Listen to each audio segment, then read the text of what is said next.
Ladies and gentlemen, may I ask everyone who is standing, if there is an assigned seat, if you would take your seats, please.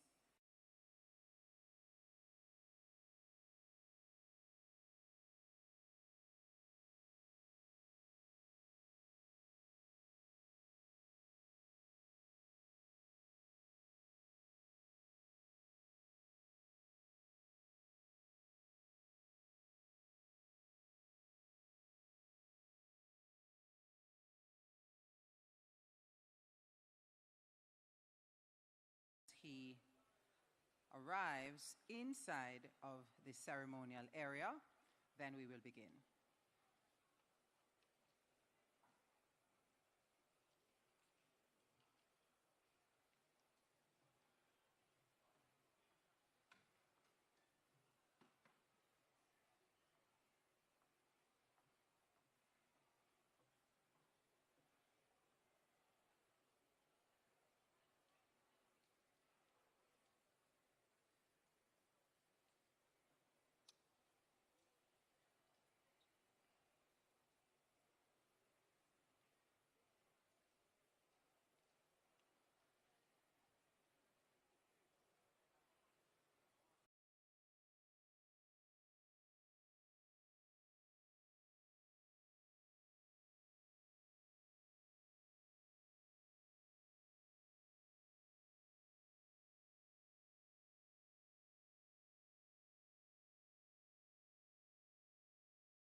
Good evening and welcome to the opening ceremony of Expo Jamaica 2025. This is the place where Jamaican excellence in manufacturing, export, and business innovation takes center stage to begin our proceedings. With pride, as always, please remain standing for the singing of the national anthem of Jamaica, performed by the incredibly talented Maria Myrie.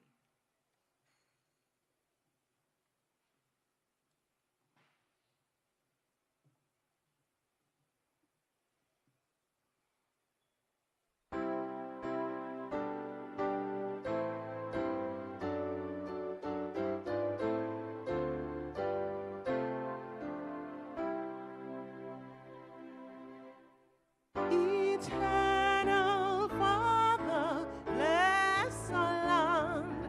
Guide us with thy mighty hand.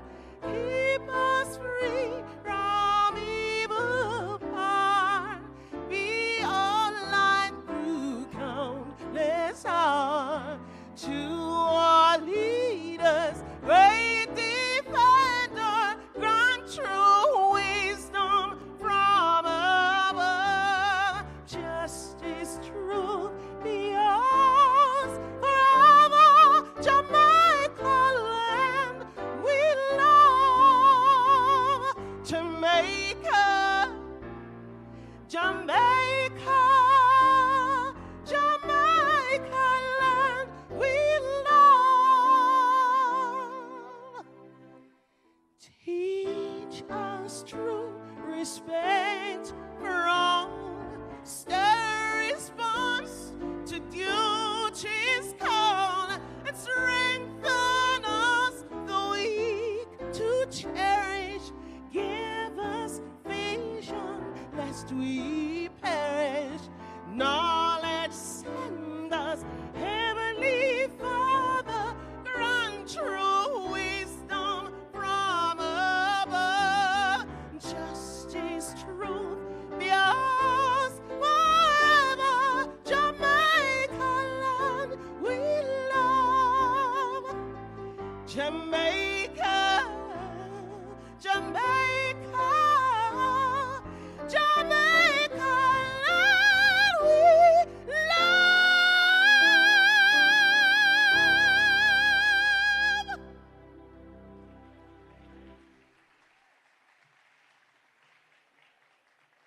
You may be seated. Thank you so very much, Maria, for that beautiful rendition. I don't know about you, but when I am singing, that's how it sounds in my ear. I think I sound like Maria. But thank you so very much. Let me introduce myself. I am Stacey Ann Smith, your host for this evening's program. Really privileged to be sharing this space this afternoon, this evening, for this celebration of Jamaican excellence. And with a voice like that, it is really good to have Maria demonstrating that excellence to begin with. We are beyond thrilled to have you here this evening. And can I ask you to give yourselves a round of applause for your patience? Thank you so very much for being here with us and for sticking and staying for this kickoff of what is going to be an incredible journey over the next few days. This is, after all, the largest trade show in the English-speaking Caribbean, and we are delighted to have with us this evening some very distinguished guests who I have to acknowledge, of course. The Prime Minister of Jamaica, Dr. the Most Honorable Andrew Holness. Good evening to you, sir. Senator the Honorable Aubin Hill, Minister of Industry, Investment and Commerce. Let me also acknowledge the presence of ambassadors and members of the Diplomatic Corps. President of the JMEA, Mr. Sidney Thwaites. Yes, you can clap them. Please, go ahead. Executive Director of the JMEA, Ms. Kamisha Blake, and of course, the President of JAMPRO, Shulette Cox. And extra special, Sholette brought her chairing committee with her. I love that. I love the energy. And an extra special welcome to our sponsors, exhibitors, manufacturers, exporters. Applaud, applaud. Service providers. Everyone in this room who helped to make this event possible, and of course, members of the media. Expo Jamaica 2025 is the biggest trade show in the English-speaking Caribbean, propelling local industries globally, driving economic growth, investment, and trade while connecting businesses to key markets. This year's theme, Global Partnership, Local Impact, advancing Jamaica's reach, is more than just words. It's our mission. By collaborating internationally, we're opening new markets, attracting investment and creating opportunities while ensuring that growth strengthens our local industries, our workforce, and communities. Now, if that is not worth celebrating, I don't know what is. Another round of applause for this amazing platform that is Expo Jamaica. And this year, Expo Jamaica is bringing together over 240 exhibitors, all proudly showcasing the very best of brand Jamaica. And I want you to give a round of applause to the Expo Jamaica Planning Committee. They have worked tirelessly over the last several months. Ladies and gentlemen, many of you in this room knows what it takes to put on an event. Even a small one involves a lot of moving parts and stress and problems. Right, Mr. Morgan, sleepless nights sometimes, not true? Oh, he says, no, I don't do that sleepless nights. Because he has a wonderful team that keeps it all together and really, really doing very, very well. Well, let me now invite to share greetings. This Expo Jamaica wouldn't be possible without two powerhouse organizations, the JMEA and JAMPRO, working tirelessly to bring this event to life. And at this time, we will hear from our key leaders. First of all, please welcome Mr. Aswad Morgan, Chairman of Expo Jamaica, and he will be followed by Ms. Sholette Cox, President of JAMPRO. A round of applause for Mr. Morgan. Thank you.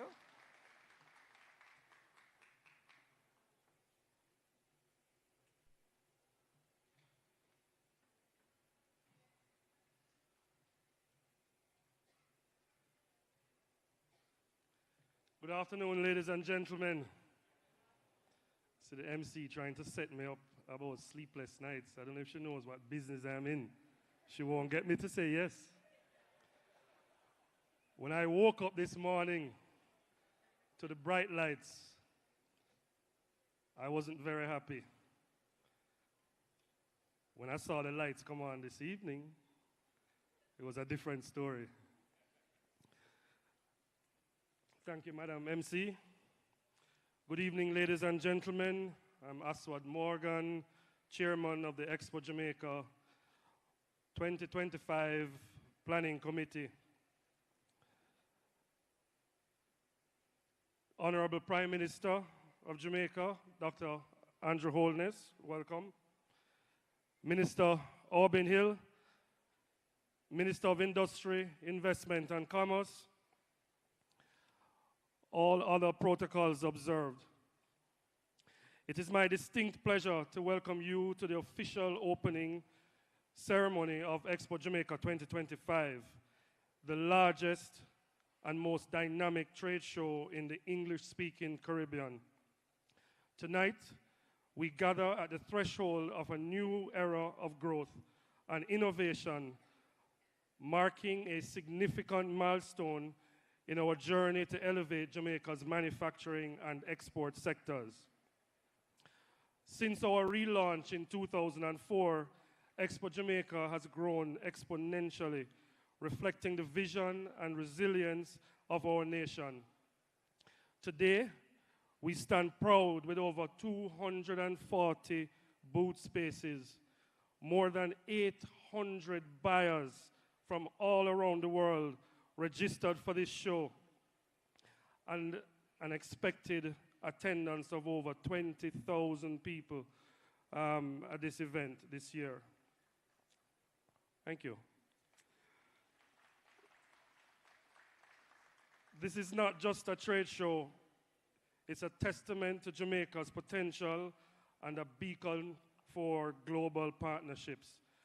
Our theme, global partnerships, local impact, advancing Jamaica's reach, encapsulates our mission to foster meaningful connections that drive export-led growth.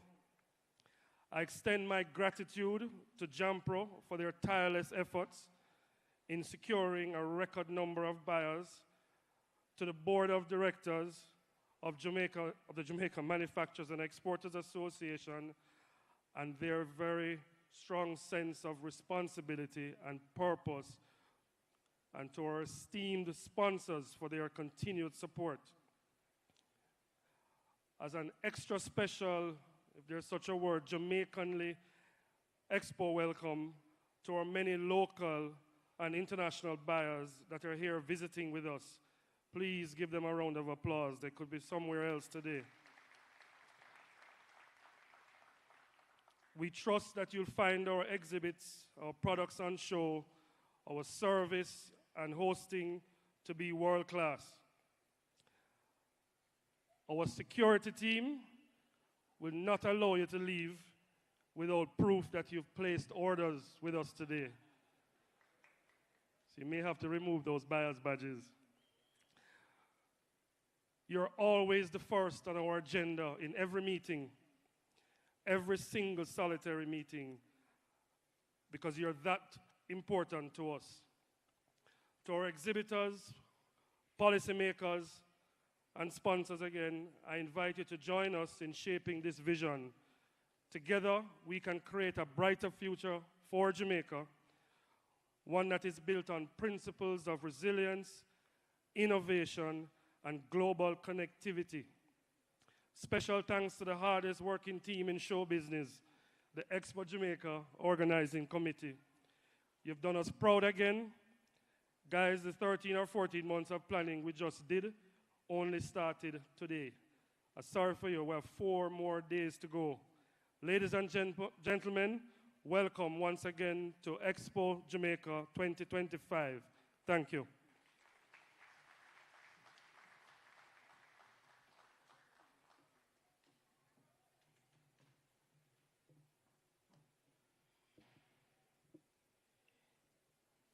Hello, good evening, everybody.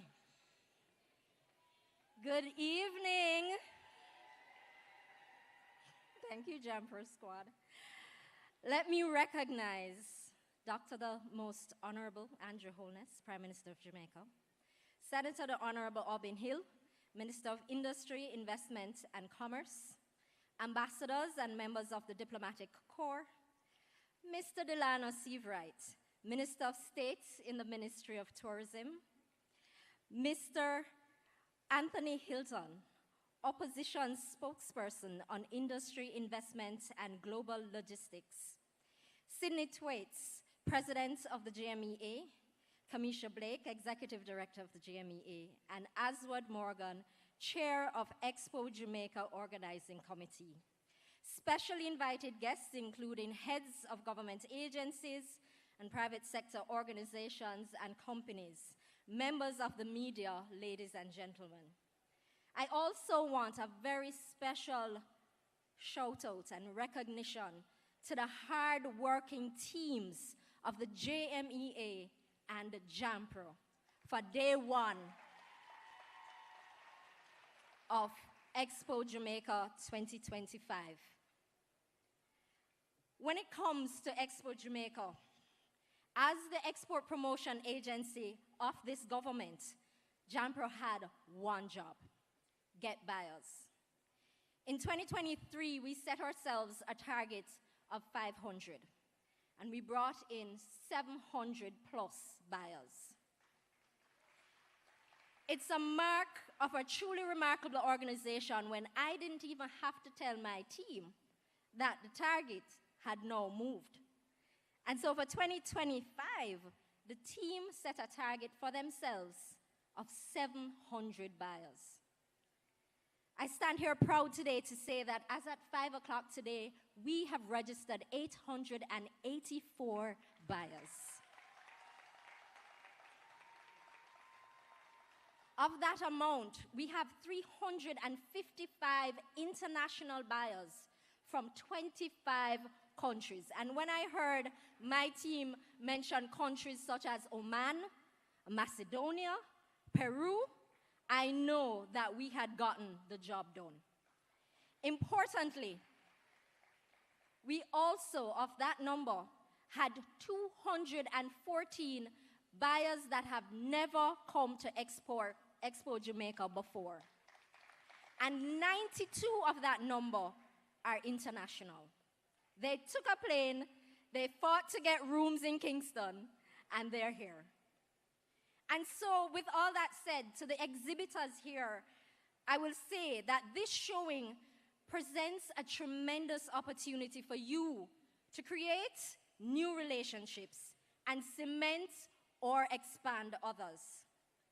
I want you to see the showing here and the efforts of both JMEA and JAMPRO as an agency of the government of Jamaica through the Ministry of Industry, Investment and Commerce as an investment in your business.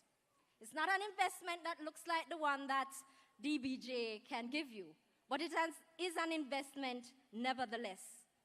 And so starting today and into tomorrow, we encourage you to engage, to connect, and ultimately to export and grow. And from there, as you grow, invest more right back into your companies and in Jamaica. And throughout it all, know without a doubt that JAMPRO is here to support you throughout your journey. To our buyers, I am sure that my minister and the Prime Minister will explain to you why now more than ever, Jamaica is the right place to bring your business.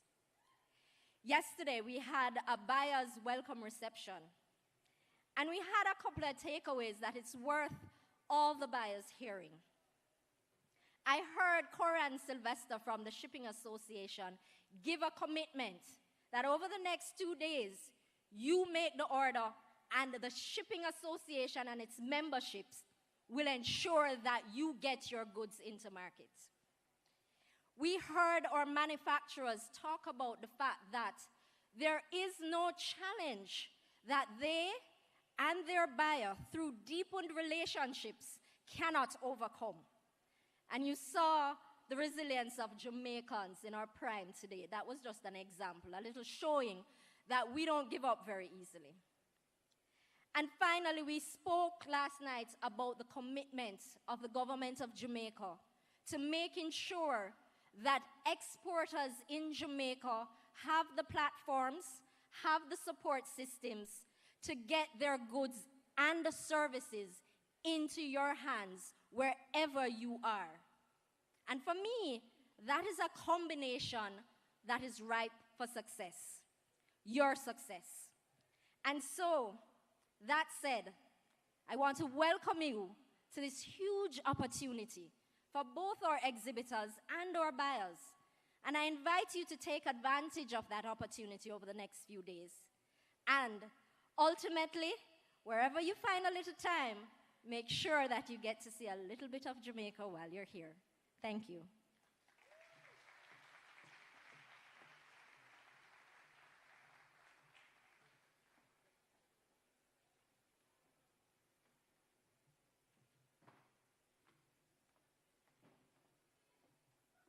$880, a new record of the number of buyers. Isn't that absolutely amazing? And such great news. Yes, it deserves another round of applause. I mean, as Ms. Cox talked about hotel rooms, and the spin-off of this kind of activity is just amazing. As we talk about hotels, let me just acknowledge properly the presence of Senator Delano Seabright, State Minister in the Ministry of Tourism, and also the presence of the opposition spokesman on industry, Mr. Anthony Hilton. I was going to say KC, but that KC is for the institution at North Street. Indeed, indeed. Next, we're going to hear from another true champion of Jamaican industry, investment, and economic development. Someone who's passionate about expanding Jamaica's reach on the global stage. Please help me welcome Senator the Honorable Aubin Hill, Minister of Industry, Investment, and Commerce.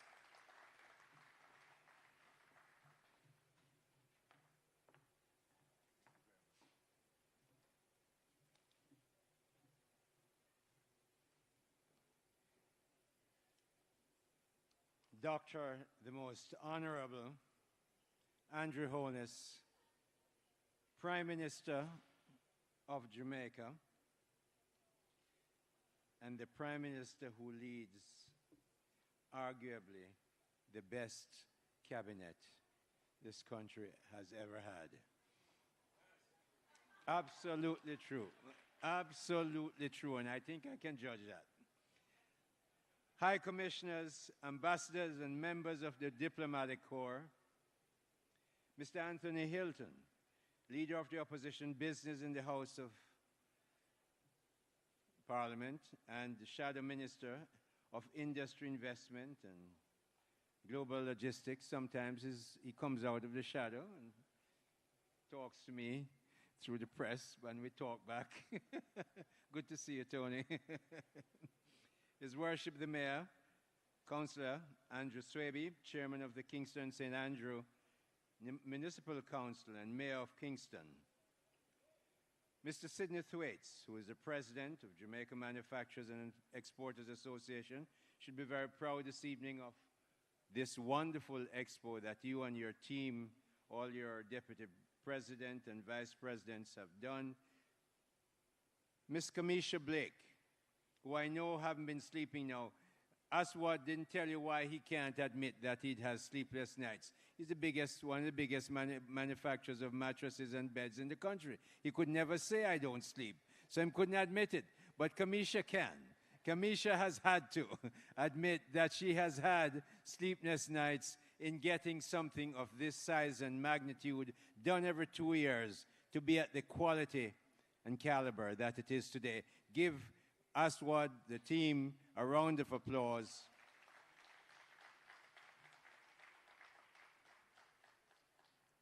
Heads of agencies, starting off with Shulette Cox. Shulette, whose team works so closely with Aswad to make this a reality.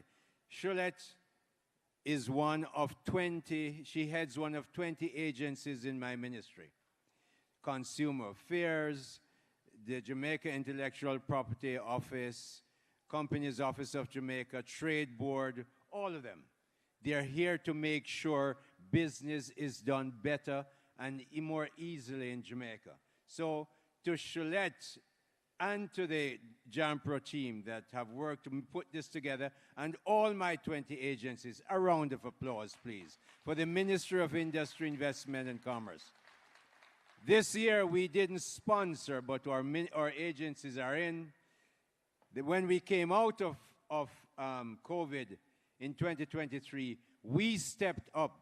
I had to get the Prime Minister's permission, because ministries are not supposed to sponsor these things. We stepped up because pandemic only happens once every 100 years, and sponsored it, and then we exceeded the target. And this year you heard what Shulette said. Esteemed members of organizing committees of the JMEA, local and international buyers, I met some last night. I met another group today. We are just very, very pleased as Jamaicans to host you in our country for this wonderful event. We're very happy to have you here. Friends of Jamaica, media practitioners, distinguished very distinguished ladies and gentlemen. The MC said 880. Shulette said 884. My speechwriter got the figures at 5 o'clock. So I'm saying 884 buyers from 25 countries, North America, Europe, Latin America. I know Shulette picked out Oman because I lived there for 11 years.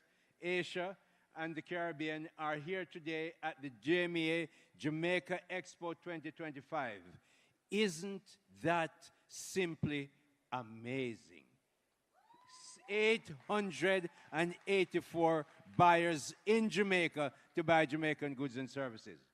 This is a record for a Jamaica Expo, and we're very happy to have that record. They came to buy authentic Jamaican-made products and to explore opportunities for new networking and strategic partnerships and investments. They came because they heard and know that Jamaica has what Jamaica has to offer, and we welcome all our friends to Jamaica. I'm pleased to be here today as the Minister of Industry, Investment and Commerce, Jamaica's business ministry, but also as someone who stands shoulder to shoulder with every Jamaican entrepreneur, every Jamaican manufacturer, every Jamaican business owner, and every hard-working Jamaican employee who is ready to take their products and service overseas to make Jamaica a richer country. I'm here with you. This expo is Jamaica's open invitation to the world. We're positioning ourselves as an investment destination for financial services, logistics, skilled labor, high-value services, and premium products. The Andrew Holness administration has made it our mission to make Jamaica a very attractive place in this region in which to do business. Our macroeconomic numbers tell a clear story. The Prime Minister will tell you more of it, but I'll just mention this Andrew Holness administration, of which I'm a proud member, has presented no new taxes for 10 consecutive budgets. 10 consecutive budgets. I challenge any one of you, I don't care where you come from, any one of you, I challenge you to find a non-oil producing emerging market country that has been through a pandemic, that has come once in 100 years, been through exogenous shocks like hurricane one after the other last year, and you can find them, any one of those countries with no oil to produce, that can produce 10 consecutive no new taxes budget. You show me them. I want to clap.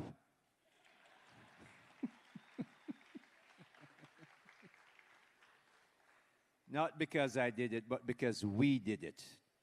We Jamaicans did it under the leadership of Dr. the Most Honorable Andrew Holness. Yes, we took our debt to GDP from 147, 10, 12 years ago, down to 68.7 and going down to 66. All through that time, when we didn't raise any taxes, we didn't go in to borrow additional money and couldn't pay it back. We, in fact, because we cut taxes 3 or 4 times, the government revenues rose, and we were able to spend 100 billion Jamaican dollars we didn't plan to spend in the pandemic. Come through all that, no new taxes. Spent $275 million to put that perimeter road around Montego Bay for more money, no new taxes. And our debt to GDP keeps going down because we're paying off that debt. This is an outstanding achievement, and the country in the Caribbean where everybody must come. I just came from Chile. We talked to some of the biggest investors in Chile. They are looking to come to Jamaica in May. Today I spoke to another set of investors from the Caribbean, one of the biggest conglomerate in the Caribbean. They say, we wish our country could be managed like Jamaica. And right across the world, Jamaica stands out no longer as a basket case as we were 10 years or 12 years ago, but today as the poster child as to how you run an economy and take it from abject poverty and debt to a place where our debt to GDP is at the level it is and our net international reserve is as strong as it is.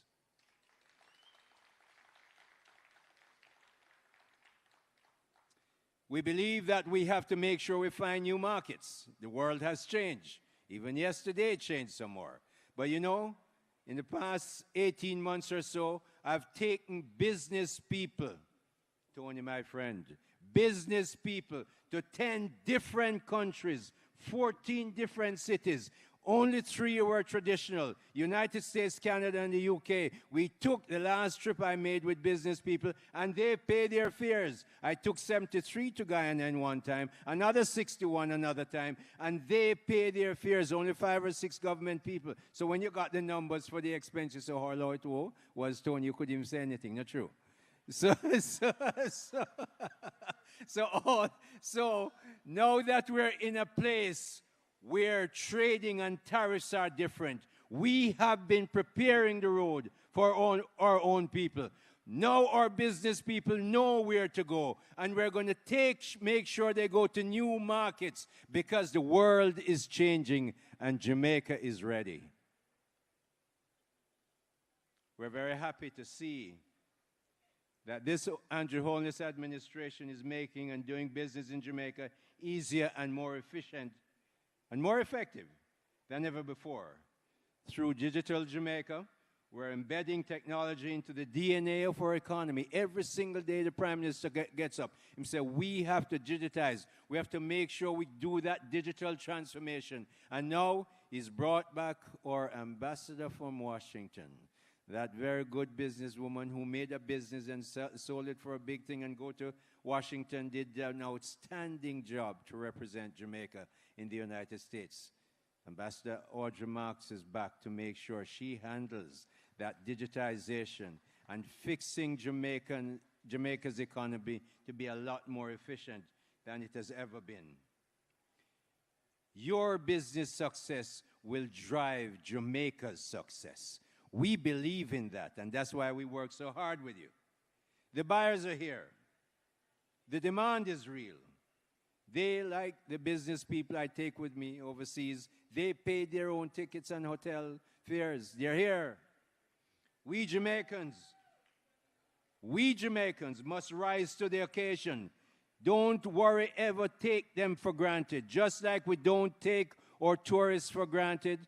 Thank you, Delano and Minister Bartlett, for the tremendous work that you guys do to keep our economy afloat. We don't take our tourists for granted. We won't take our buyers for granted. We are happy that they're here, and we're going to make sure they have a great time. And we won't lock them up as what, but they must buy. We must manufacture more and manufacture better. If we want Jamaica to be a rich country where everyone succeeds, we must boost our productivity. Do more with what you have. That's the basic, non-formal economic definition of increased productivity. Where everyone succeeds, we must boost our productivity, increase our profits, and begin profits. Companies can't survive and expand and employ more people and pay them better unless they make profits. So this minister, out of the government of Andrew Holness administration, is big on profits. Grow our service sector. We must grow our service sector and export more. Today we're focusing on export of products and some services. In time, our services sector will grow a lot more. New legal ecosystem around Jamaica's International Financial Services Authority. Ricky Davis is here, who heads that. We're doing segregated accounts and partnerships, general and limited partnerships, so the financial services can come here. I tell you something. Forbes just published the 10 richest countries by GDP per capita. Top of the line is Luxembourg. Luxembourg doesn't have the landmass of China, Russia, or the United States, and certainly not the population of China. Small country in Europe. We're focusing, Luxembourg was number one with 154,000 US dollars per capita.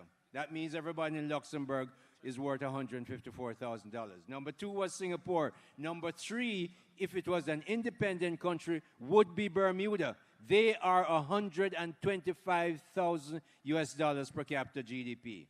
British Virgin Islands, Turks and Caicos, you know what? Luxembourg, Bermuda, Turks and Caicos, BVI have, they sell services.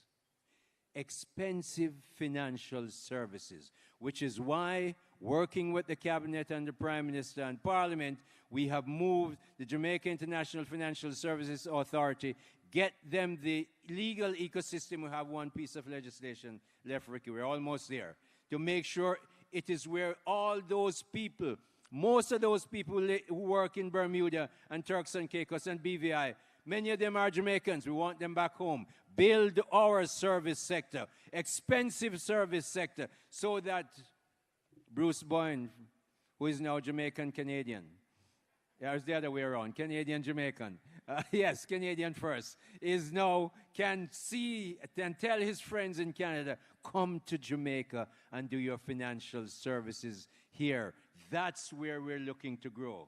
I invite all entrepreneurs, business people, buyers, resellers, industrial leaders to join in this noble effort to cement our political independence with robust and sustained economic independence.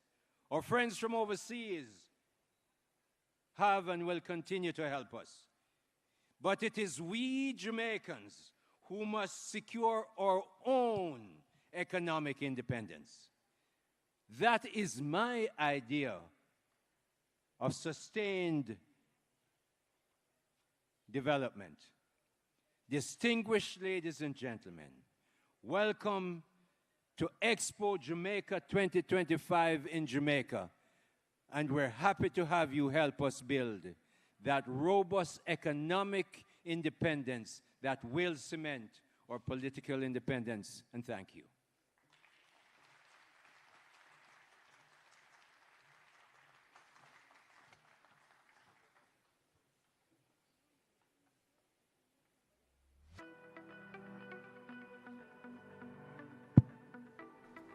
The Jamaica Manufacturers Exporters Association has been a noticeable supporter of Jamaican businesses since 1971. For over 5 decades, Expo Jamaica has stood as a cornerstone in the growth and development of Jamaica's export sector, consistently creating opportunities for businesses to connect, showcase their innovations, and expand into global markets. As the largest trade and exhibition show in the Caribbean, the biennial event brings together hundreds of Jamaican businesses. Expo Jamaica is a perfect example of what happens when vision and purpose meet strategic partnerships. Expo Jamaica is more than an exhibition. It is a platform for connection, collaboration, and transformation. It is where ideas take shape, where partnerships are forged, and where brand Jamaica shines on the world stage. Expo Jamaica isn't just about business, it's about celebrating who we are as Jamaicans and what we're capable of achieving when we work together. This prestigious event is a testament to the strength, innovation and resilience of Jamaica's business community. Expo Jamaica provides a unique space where aspiring entrepreneurs can connect with industry leaders, fostering collaboration that strengthens the business community. Expo Jamaica is an important event that brings together the best of Jamaican innovation, entrepreneurship, and industry. The ultimate stage for showcasing the very best of Jamaican-made goods and service. Expo 2025 is a reminder that every innovation, every export, and every collaboration has the power to shape a better future for our people. Let us come together to make the JMEA Expo 2025 an unforgettable celebration of collaboration, innovation, and excellence that sets new standards for years to come. We wish you a rewarding and successful Expo Jamaica 2025.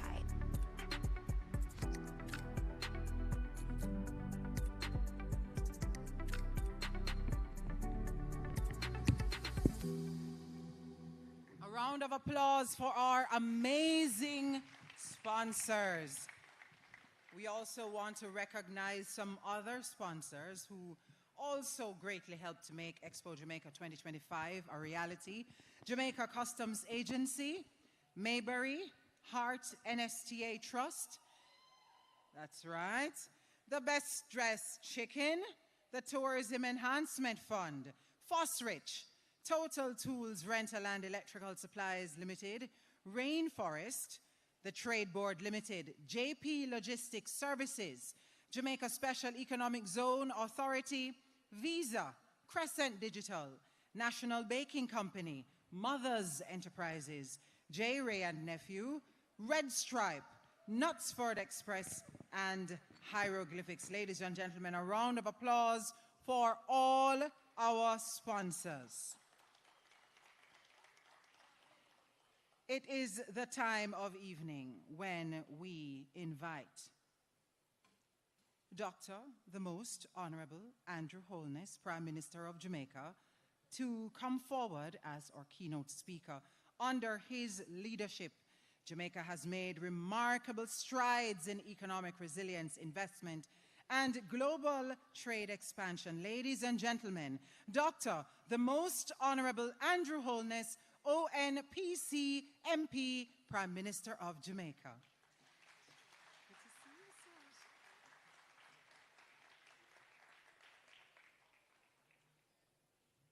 Senator Hill, let me thank you for the maintenance of the protocol order. I am aware that you have been waiting for some time.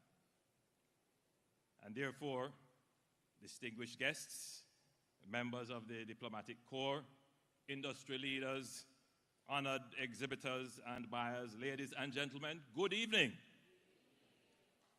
I didn't hear you. Good evening. I still didn't hear you, but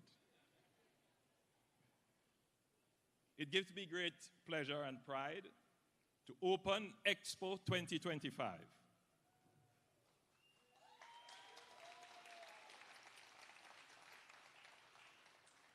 This event has grown tremendously, now standing as the largest trade exhibition in the English-speaking Caribbean. An extraordinary testament to our nation's entrepreneurial spirit, ingenuity, and ambition. Expo Jamaica exemplifies how far Jamaica has come. Over 250 exhibitors showcasing more than 5,000 products and services, alongside 884, did I get it right? Because my speech was written at about 2 o'clock today. 884 registered local and international buyers from 25 countries. And this clearly reflects Jamaica's growing global influence and appeal. The theme, global partnerships, local impact, advancing Jamaica's reach, resonates deeply with my government's vision for inclusive and resilient growth. Our journey towards economic stability has been profound. Jamaica today boasts its strongest economy since independence.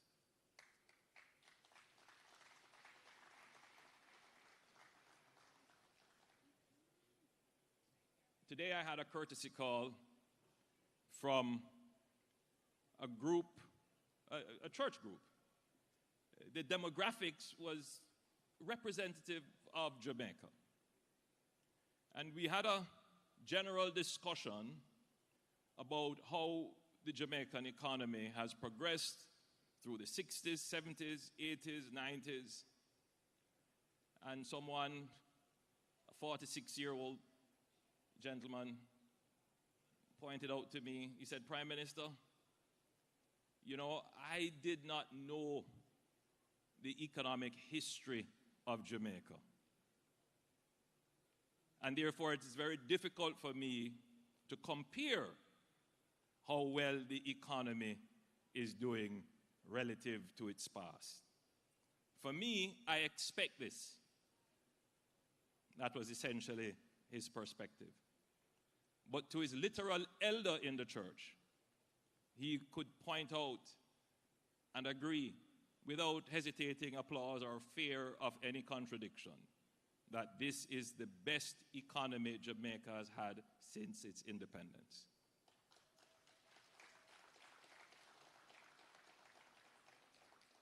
And it is important that we tell the story of Jamaica's economic success over and over and over again, because there are generations of Jamaicans who don't know it and who could take it for granted. And therefore, all the ministers have been directed that they must speak to achievements. As I survey the audience, there are many who probably don't appreciate the achievement, dismiss it. There are those who say the achievements don't reconcile with my own lived experience. But the lived experience doesn't change immediately. You have to reconcile that with the lived experience of those who went before you. And so, whenever any minister of the government speaks, they must place the achievements in context. Because we live in a world where you are provided, literally bombarded with information without context. You will notice that Minister Hill was at pains to say the Andrew Holness-led administration. And it is for a reason. I will explain that more anon as I return to my script. But whether you measure Jamaica's economic performance and stability by the unemployment rate, the inflation rate, the debt to GDP ratio, or net international reserves, by every critical metric, our economy undeniably demonstrates economic stability and resilience. And I want you to cement those two words in your consciousness: stability and resilience. There is a third word that we need to cement in our consciousness as we gather here to celebrate manufacturing and production in Jamaica. And that third word is growth. Growth. Our mission is clear. And I suspect it would also be the mission of my very good friend Tony, my political neighbor in terms of constituency. It is a national mission. We must shift gears towards sustained growth.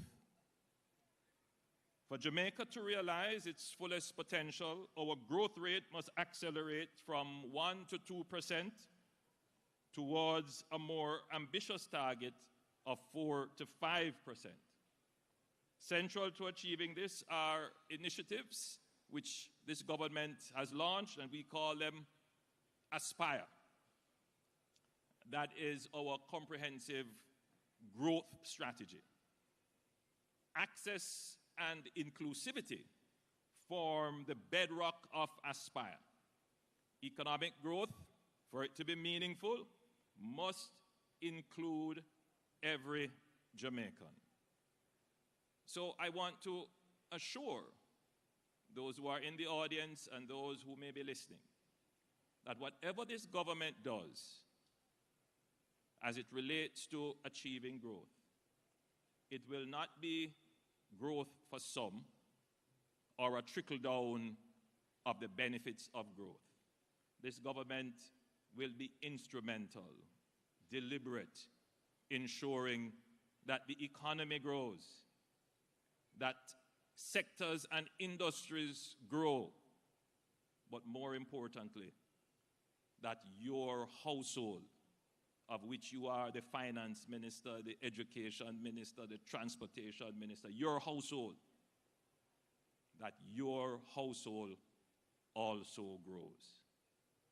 That is a commitment that the government gives as we pursue growth, inclusivity, and equity. So, a sign of inclusive growth, of an economy that is on this track of inclusivity, is that the economy generates employment. And we can all be proud as Jamaicans that we have an economy where the unemployment rate is at 3.5%, the lowest in the history of Jamaica, the lowest. Now, Tony, I know the retort is going to be, well, most of it is low-paying jobs. One is infinitely greater than zero.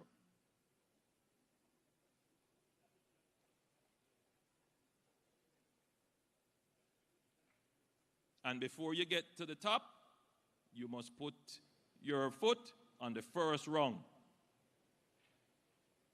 And then rungs after that. I don't want anyone to tell me about low-paying job when under their stewardship, unemployment was double-digit and we were not having our feet firmly placed on the rung of employment.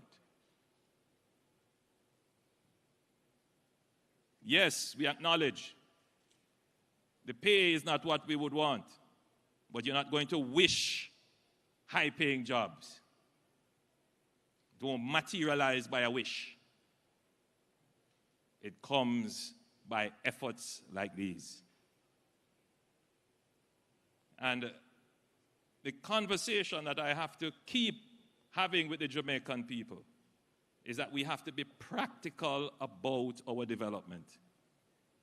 We have to be realistic.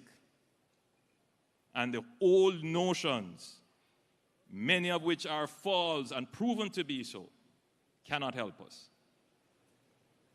So yes, all of us want better pay and better salaries, but nobody wants to discuss productivity. There's just this disconnection between better pay and better salary and better jobs and the notion of producing more. Let me be clear. Better pay and better salary without productivity equals inflation. So for the demographic that is below 40, 30s, and 20s, who have grown accustomed to stability, mild movement in prices, stable dollar, stable interest rate, who may take for granted stability, I wish to remind you that you cannot get to growth without stability.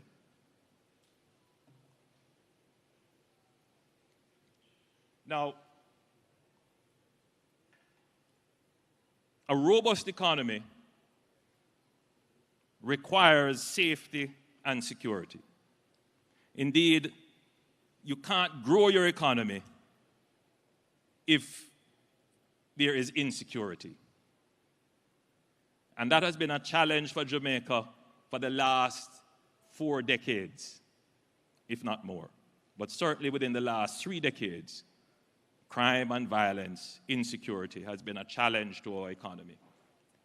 We could be growing at 5% or more were it not for the impact of the security issues that we face. We have achieved today a remarkable reduction in crime as indexed by the murder rate. We are 35% fewer murders today than today last year.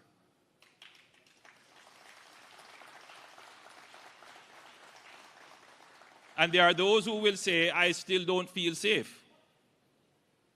And that might be the case. There is always a lag when it comes to these matters of security. The lap-up surveys are always a paradox. When you ask people, have you ever been a victim of crime? Have you seen crime in your community? The percentage is usually a very high no. But then when you ask, what's your greatest concern? Crime. And that's because fear imagined is as real as fear experienced. And so if every day you're fed a diet of fear, whether or not you experience it or imagining it, it is going to have that impact on your outlook and your perception. And so as the administration, we cannot give in to the proclivity and tendency to accentuate the negatives only. The administration must, ad nausea, to boring you at times, present the facts and the reality. Because I read quite curiously in today's paper an article which said politicians should take no credit for the reduction in murders.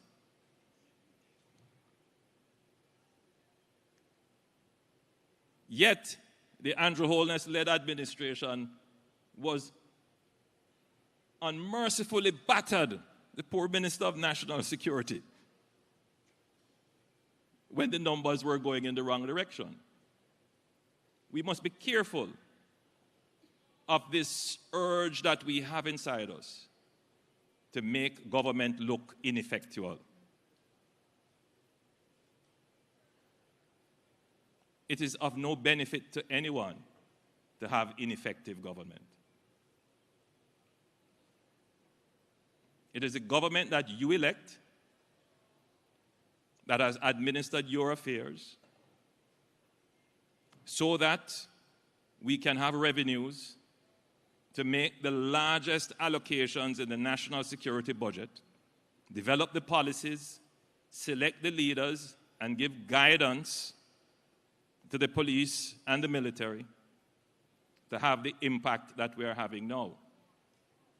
It didn't happen without the instrumental, deliberate, and direct policy of the government.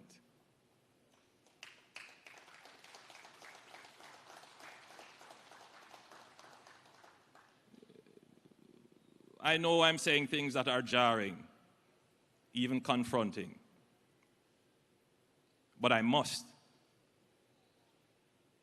because the risk of leaving it to your own devices could be dangerous. Yes, so the Andrew Holness-led administration is presiding over a 35% reduction year on year. We presided over a 19% reduction last year and a 7% reduction the year before. And we intend to drive this down to below the regional average of 16 per 100,000 based on the murder rate. Now, can you imagine a Jamaica where that is now our new reality? My job is to see things as they are, to be very practical. But it doesn't stop me from being aspirational. aspire. I dream, but only when I'm sleeping. Otherwise, I'm visioning with my eyes open. And my vision for Jamaica is that you will be able to sleep with your windows and doors open. And I don't take it back. It's aspirational, and we must have ambition to make Jamaica a peaceful country, which is our destiny and our future.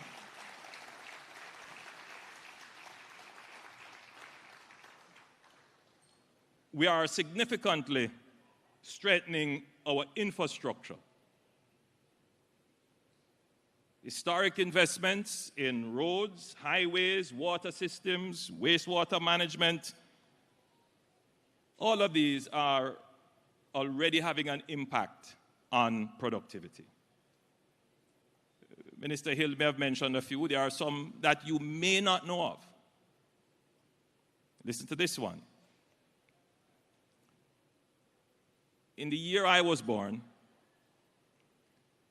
the Prime Minister that I was named in honor of, Michael Manley. So my name should have been Michael Andrew. And they do sometimes make that error when they are introducing me. Yeah, but my mother insisted on Andrew, so I'm Andrew Michael.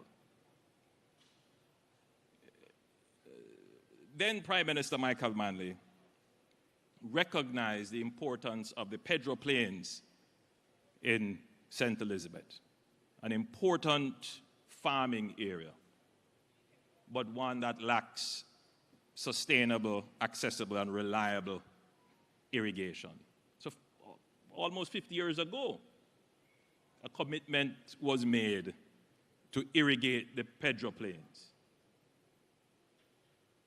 Why didn't it happen? Many dalliances, excursions, missteps did not give us the economy to be able to deliver on many of these. So for my 40-year-olds and younger, another context that you should appreciate. Well,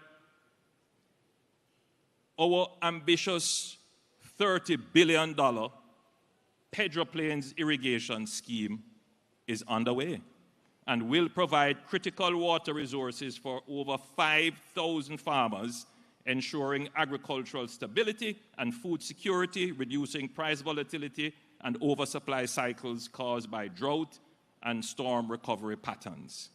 This is an investment in infrastructure that is going to have a profound impact on our agribusiness and agro-processing sector in Jamaica.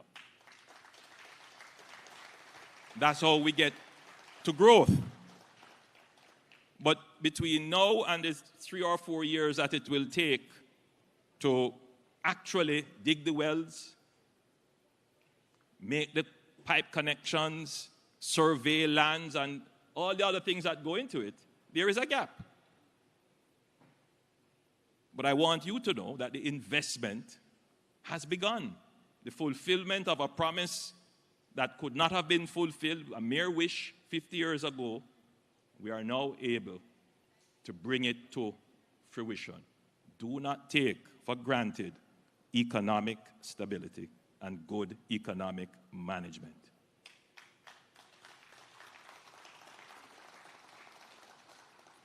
Recognizing our rich agricultural potential, we have invested $6.3 billion into renovating research stations, including Bodles to support innovative farming techniques and collaboration with global agricultural leaders such as India.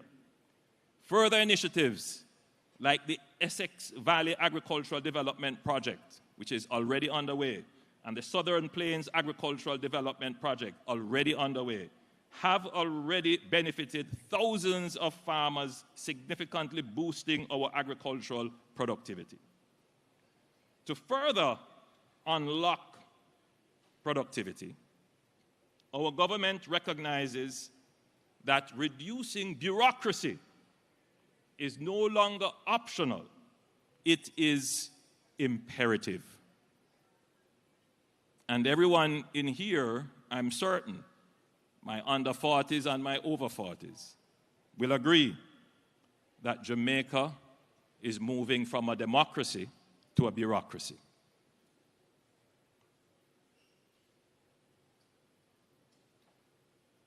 It is a reality. We are moving from a democracy where people who are elected make decisions to a bureaucracy where unelected people, without exercise of discretion, without being committed to growth, make decisions for everyone.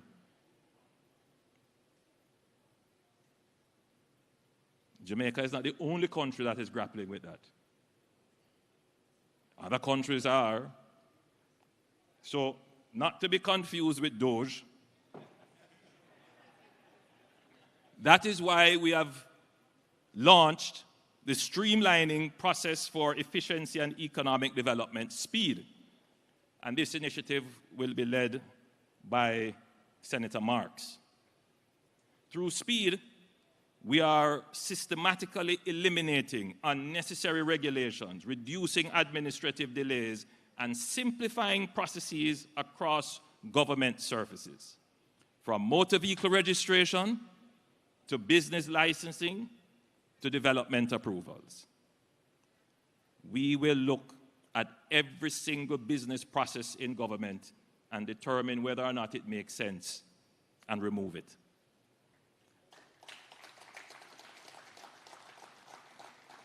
I want you to appreciate this. The national budget is always taken up by various line items to effect steps and systems and processes that are not necessarily delivering results. And so there are those who will say, but why are you blaming technocrats and bureaucrats and so forth? You are the government, you set the rules. I accept that, and that is why we're going to change the rules, to make them make sense, to make them serve the people, to make them support growth.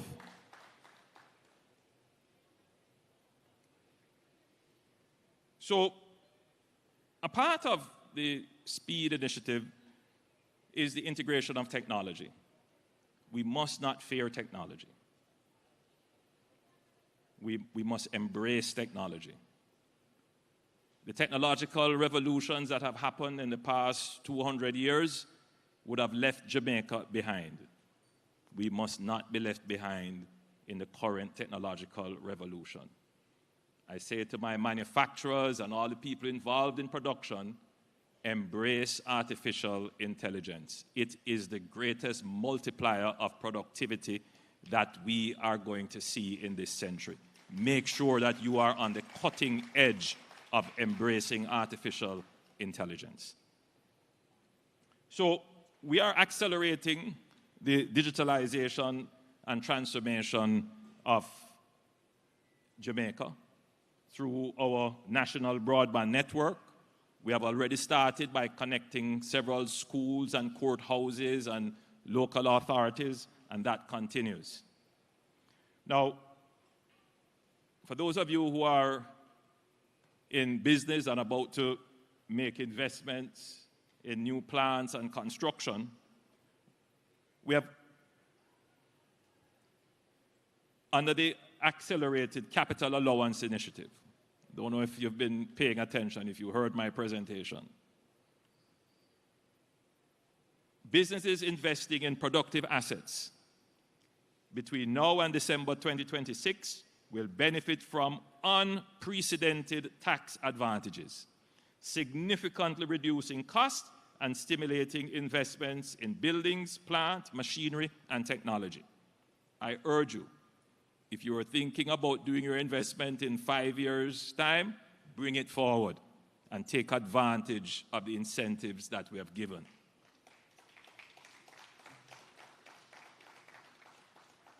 We are also raising the annual turnover threshold for MSMEs to register for GCT from 10 million to 15 million. That should take a lot of pressure off a lot of businesses.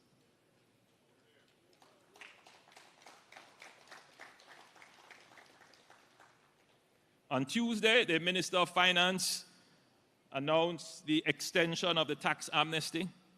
I have never received so many calls as I did, being petitioned, because people saw the benefit of it.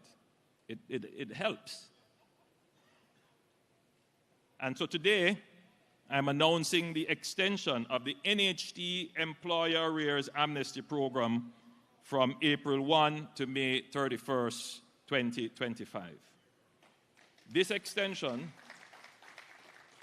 provides employers in the micro, small, and medium enterprise business sector and charitable organizations with a valuable window to regularize their accounts and benefit from the waiver of penalties, interests, and arrears. On arrears. Under the extension, qualifying employers are offered a 100% waiver on interest, and this will go up to arrears up to March 31st, 2025. So, ladies and gentlemen, at the heart of Jamaica's long-term economic resilience lies economic diversification, and that is the E in our Aspire growth strategy.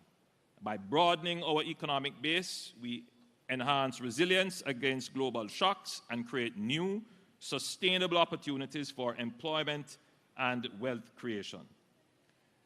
Expo Jamaica 2025 embodies this vision, highlighting diverse sectors from manufacturing, agriculture, technology, logistics, finance, and tourism. Jamaican manufacturers and exporters gathered here today are pivotal to this diversification journey. Platforms such as the Jamaica Emerging Manufacturers and Services Village provide critical exposure to micro and small enterprises in sectors like castor oil, nutraceuticals, aromatherapy, beauty products, and bamboo goods, reflecting precisely the diversified growth that we would want to see. I'm looking forward to visiting the tech village and other areas to see the offerings that are there. But there is a matter which I'm sure many of you are eager to hear the government's response. While we can celebrate the promise of our economic expansion and diversification, we must also remain alert and responsive to evolving global trade dynamics that may affect our exporters and manufacturers. The recent announcement by the United States government of a 10% baseline tariff on imports from all countries set to take effect on April 5th, 2025, introduces a significant shift in global trade policy, one that could impact Jamaica's market access to our largest trading partner. Jamaica, like other CARICOM nations, have traded with the U.S. under the Caribbean Basin Initiative, the CBIs. Many of you would know about the CBI, which provides non-reciprocal duty-free access for a wide range of products to the U.S. market. Today, nearly 90% of Jamaican exports to the United States enter under these preferential terms. However, the new U.S. tariff regime, rooted in a broader policy of reciprocal trade balancing, has raised serious concerns about the future of these preferential arrangements. While the government of Jamaica has not yet received formal notification on the precise implementation procedures, including whether these new tariffs will override existing CBI provisions, we are actively engaging with the United States Trade Representative and other relevant authorities to seek urgent clarification.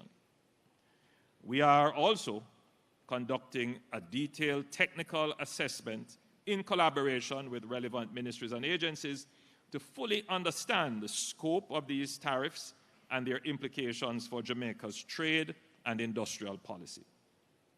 It is important to emphasize that these developments do not reflect any erosion in the long-standing and strong bilateral relationship between Jamaica and the United States.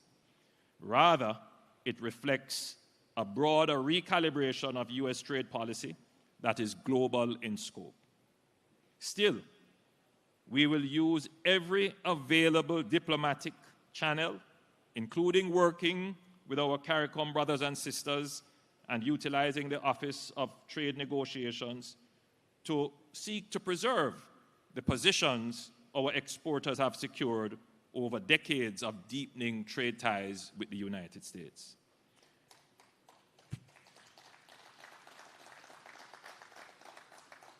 Preliminary analysis indicates that some of our top exports may fall under exempted product categories, and we are working to confirm and, where possible, to expand these exemptions. Again, I must emphasize that clarity is still needed on several matters. Furthermore, there may also be opportunities to be found, and we must therefore be proactive and prospective. So to our manufacturers and exporters, we understand the uncertainty this announcement has created. And we are with you every step of the way. You are not only integral to our economic strategy, you are national champions of our resilience and ingenuity.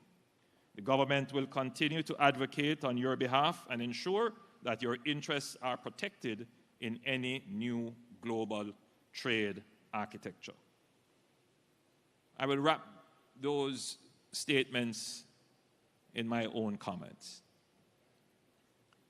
Jamaica has pursued a very strategic foreign policy in the same way we have pursued very strategic economic policies. If it is one thing that you can be certain of for a small, open economy like Jamaica, is that we will have shocks, exogenous shocks, things that happen outside of and beyond our control. In the past, we used to say it is other people's fault. In the past, we used to hope that good friendships will come to our rescue. In the past, there are those who believe the world owed us something. That is not my stance, and I have not run this government in that way. We must be prepared for shocks, and we must be resilient. We must be able to absorb the hit and recover. And we must put ourselves in a position to always be welcomed at the table to negotiate. And where we have our truths and strong positions, we must speak them clearly without fear to authority and powers.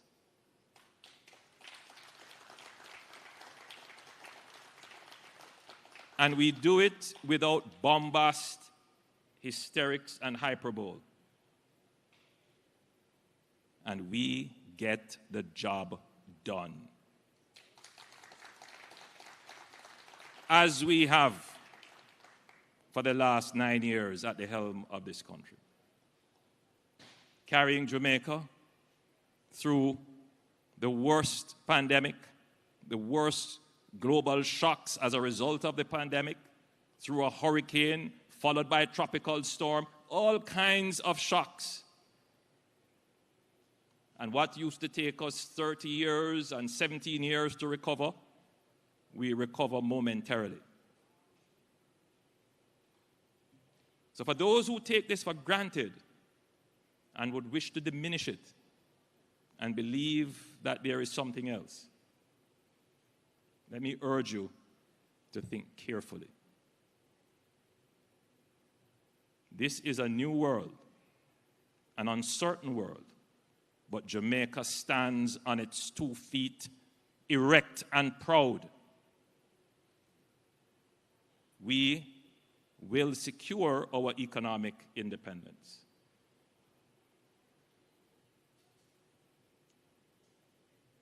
And I want every Jamaican to appreciate that. So yes, it is uncertain time. But we have done the necessary work. We have built the relationships. We have placed ourselves in strategic positions to be heard and to be heard from and to be consulted. When these changes are going to happen,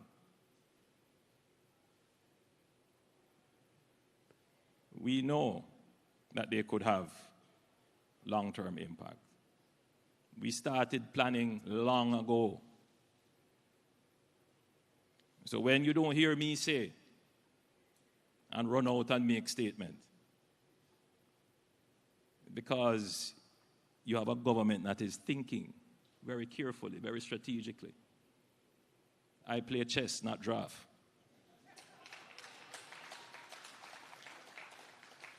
So to our manufacturers, before I say that,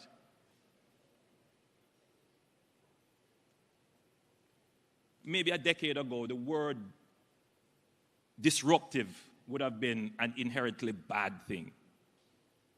In today's world, you require disruption of systems for there to be innovation and new opportunities.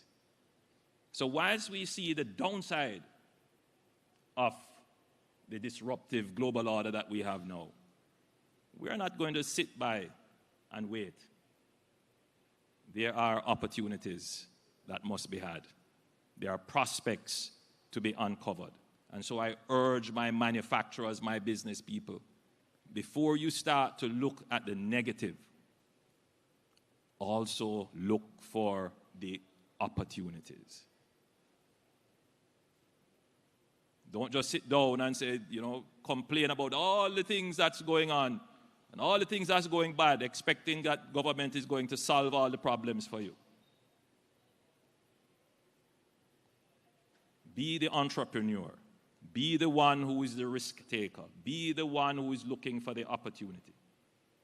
So I say to my manufacturers, my exporters, yes, there may be some dislocation. Government will work with you to mitigate, but look for the opportunities.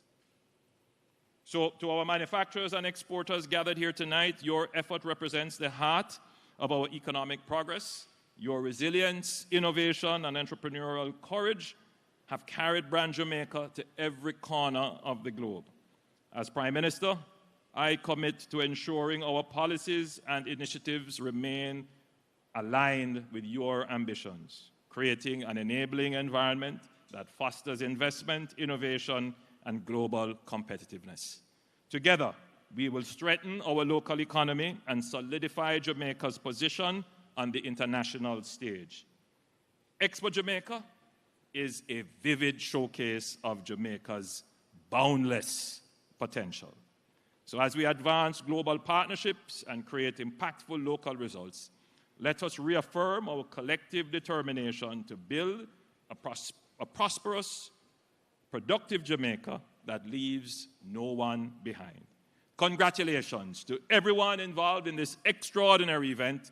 Thank you for your continued belief in our shared Jamaican dream. Ladies and gentlemen, it is my privilege and pleasure to officially declare Expo Jamaica 2025 open.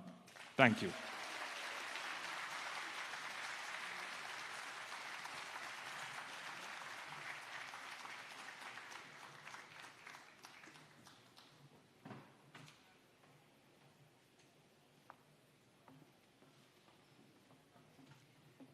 Strategic leadership, ingenuity, growth, and resilience. Prime Minister Holness, thank you so much for your inspiring words and stewardship as Jamaica continues on this growth path and really excelling on the global stage. I have with me on stage the JMEA Executive Director, Ms. Kamisha Blake, the very hard-working Kamisha Blake, on stage for a special presentation to the Prime Minister.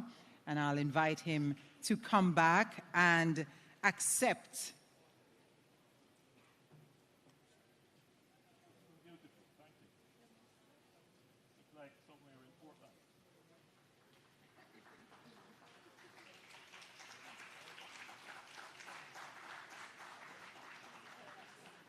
I like how the PM picked that up really fast. It's somewhere in Portland, you know? He knows his island home, you know? Really beautiful. All right. I have a quick housekeeping announcement. The final buyer shuttle bus that leaves the expo will do so at 8:50 this evening. That's 10 minutes to 9 for those buyers who have been using that shuttle. The final shuttle leaves at 8:50. And now, ladies and gentlemen, the moment we've all been waiting for, the official opening of Expo Jamaica 2025. And to mark this occasion, we invite you, a select group of persons, to make your way to the entrance for the ribbon cutting ceremony. So those persons who are involved in the ceremony, you already know yourselves, and the photographers will also obviously capture that. The Prime Minister, Dr. the Most Honorable